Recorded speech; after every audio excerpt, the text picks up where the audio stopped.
নমস্কার, কেমন আছেন সবাই? আশা করছি সবাই খুব ভালো আছেন, সুস্থ আছেন। মৌসুমী রকমারি রান্নাতে আপনাদেরকে আবারও একবার অনেক অনেক স্বাগত। প্রতিদিনের মতো আজও একটা দুর্দান্ত রেসিপি নিয়ে চলে এলাম আপনাদের কাছে। আজ আপনাদের সঙ্গে শেয়ার করব আম সত্ত্বর রেসিপি, কিংবা এটাকে অনেকে আম পাঁপড়ও বলে থাকে। তো চলুন আজকের এই আম পাঁপড়ের রেসিপিটা আমি কিভাবে বানিয়েছি সেটাই কিন্তু আপনাদের সঙ্গে শেয়ার করব। আর যদি আজকের এই রেসিপিটা আপনাদের ভালো লাগে অবশ্যই একটা লাইক দিয়ে দেবেন। আজকে যারা প্রথম আমার চ্যানেলে ভিজিট করছেন, আপনাদেরকে যদি এই রেসিপির কোনো অংশ ভালো লাগে আমার চ্যানেলটা সাবস্ক্রাইব করে আমার পাশে থাকবেন। এইখানে দেখুন আমি কাঁচা আম নিয়ে নিয়েছি, আর কাঁচা আমগুলোকে খুব ভালো করে ধুয়ে নিয়েছি, দেখতে পেয়েছেন। এবার আমের যে এই সবুজ অংশটা আছে এইগুলোকে কেটে বাদ দিয়ে দেব। আর এইখানে দেখুন বন্ধুরা, আমি 1 কিলো পরিমাণের আম নিয়েছি, আপনারা পরিমাণটা কম বেশি করে নিতে পারেন। তো এইখানে এখন আমের এই সবুজ অংশগুলো কেটে পরিষ্কার করে নিচ্ছি, তারপরে আমটাকে সুন্দর করে ধুয়ে নেব। তো এইখানে আমার সব আমগুলোকে সুন্দর করে ছাড়ানো হয়ে গেছে, আর আমটাকে সুন্দর করে ধুয়ে পরিষ্কার করে নিয়েছি। তবে আমগুলোকে টুকরো করব না, আমি এইভাবেই গোটা আমগুলোকে সেদ্ধ করে নেব। এইখানে আমি 2 গ্লাস পরিমাণে জল দিয়ে দেব আমগুলো সেদ্ধ করার জন্য। 10 মিনিট কড়াতে রাখলেই আমগুলো কিন্তু সুন্দর সেদ্ধ হয়ে যাবে। তো এইখানে দেখুন বন্ধুরা, আমি একটা ওপর থেকে ঢাকনা ঢাকা দিয়ে দেব, তারপরে গ্যাসটা অন করে এখন 10 মিনিট পর্যন্ত এটাকে ফুটিয়ে নেব। 10 মিনিট হয়ে যাওয়ার পরে আমি ঢাকনাটা খুলে এখন আপনাদেরকে দেখিয়ে দিচ্ছি। দেখুন আমগুলো কতটা সুন্দর সেদ্ধ হয়েছে সেটা আপনারা দেখে কিন্তু বুঝতে পেরে গেছেন। এবার গ্যাসের ফ্লেমটা আমি এখন বন্ধ করে দেব। আর এই গরম অবস্থায় এইরকম খুন্তি কিংবা হাতা দিয়ে আমগুলোকে একটু আস্তে আস্তে চেপে ধরলেই ওপরে ভেতরের যে শক্ত অংশটা আছে সেই অংশটা কিন্তু বেরিয়ে যাবে। আমগুলো কিন্তু সুন্দর পরিষ্কার হয়ে যাবে। দেখুন আমটা যেভাবে সেদ্ধ হয়েছে, আমি একটু খুন্তি দিয়ে এইভাবে একটু চেপে দিচ্ছি, আর আমের যে ভেতরের অংশটা আছে সেটা কিন্তু সুন্দর বেরিয়ে এসেছে। এবার এটাকে একটু ঠান্ডা হয়ে যাওয়ার পরে আপনাদেরকে দেখাবো।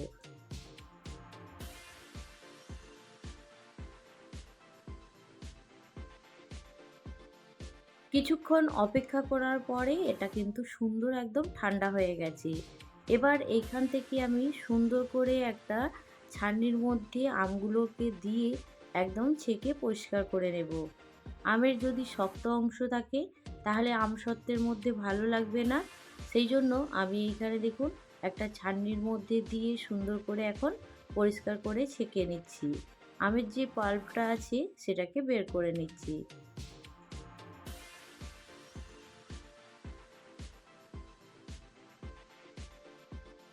আমের যে বীজগুলো ছিল সেগুলোকে সুন্দর করে এখন পরিষ্কার করে নিয়েছি।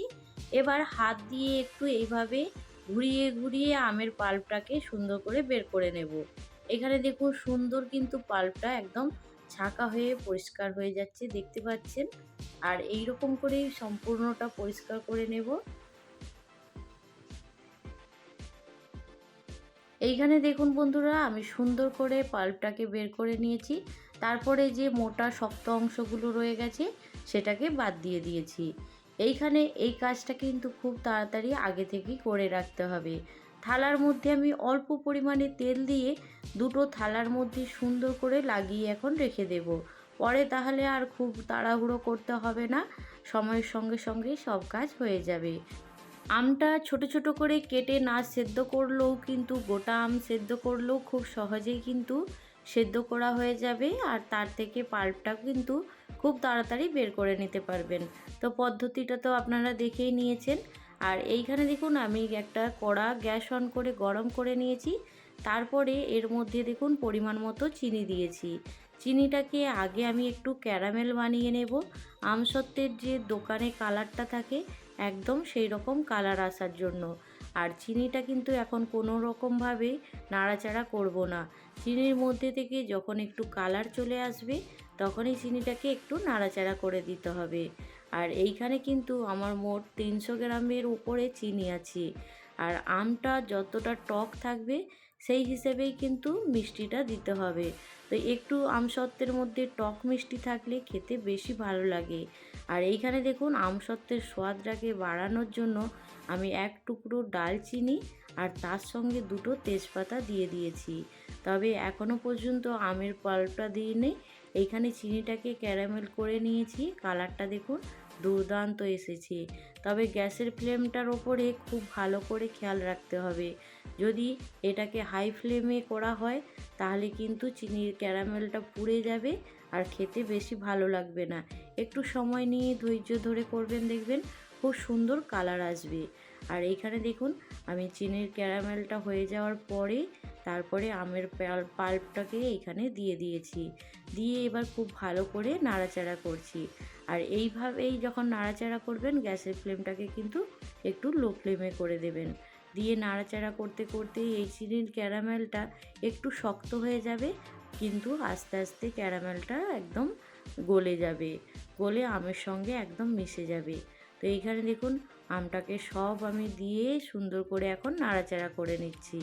আর কালারটাও দেখুন বেশ সুন্দর চলে এসেছে। তো এইখানে আরও একটা জিনিস দেব, যার জন্য খেতেও ভালো লাগবে আর দেখতেও কিন্তু দুর্দান্ত হবে। তো এইখানে একটু নাড়াচাড়া করে নিচ্ছি, চিনিটাকে আগে একটু গলিয়ে নিচ্ছি। এবার এইখানে দিয়ে দেব স্বাদ মতো নুন, তার সঙ্গে 1 চামচের মতো লঙ্কার গুঁড়ো। আর এতে করে কি কালারটাও একদম দুর্দান্ত আসবে। তবে এটা ঝাল লঙ্কার নয়, কাশ্মীরি লঙ্কার গুঁড়ো আছে। খুব সামান্য পরিমাণে এর সঙ্গে একটু ঝাল লঙ্কা মিশিয়েছি।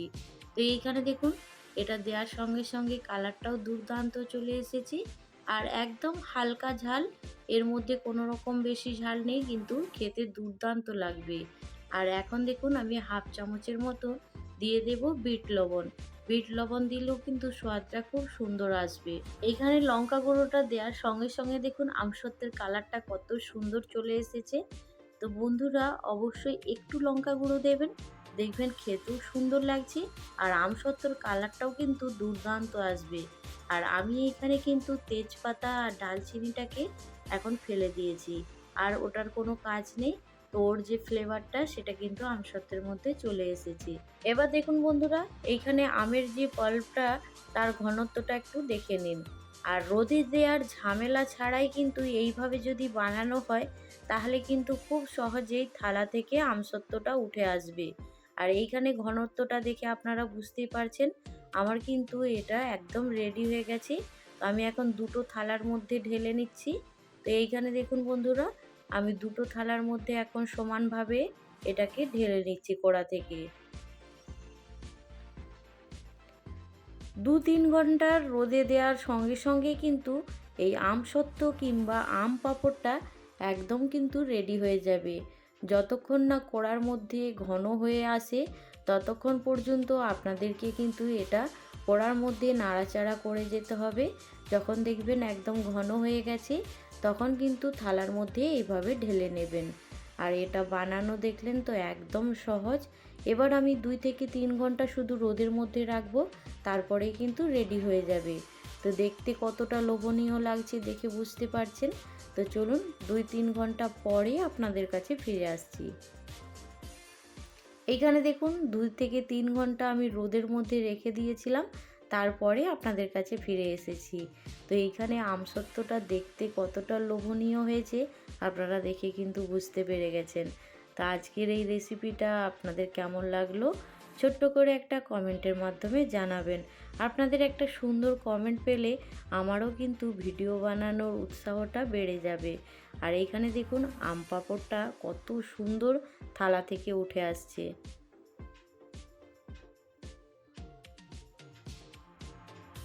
এবার দেখুন কতটা সুন্দর হয়েছে, কতটা লোভনীয় আপনারা দেখতেই পেলেন। বাচ্চারা কিন্তু এটা খেতে ভীষণ পছন্দ করে, আমরা বড়রাও কিন্তু ভীষণ পছন্দ করি।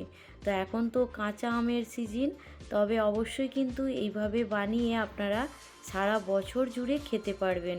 শুধু একটু ভালো করে এটাকে সুন্দর করে রেখে দিতে হবে। তো এইখানে দেখুন আমি একটা ছুরি দিয়ে এখন সুন্দর করে একটু কেটে নিচ্ছি।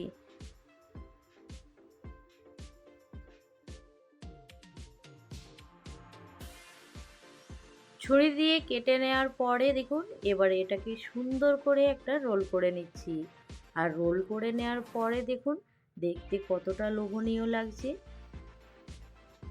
দেখুন একদম কালারটাও যেমন সুন্দর আর দেখতেও ভীষণ সুন্দর লাগছে। তো অবশ্যই একবার ঝটপট করে এইভাবে আমসত্ত্ব বানিয়ে নিন। আর কেমন হয়েছে আমাকে কিন্তু জানাতে ভুলবেন না। আমি এগুলো সবগুলো রোল করে নিচ্ছি, তারপরে ছুরি দিয়ে একটু চৌকো শেপে কেটে নেব।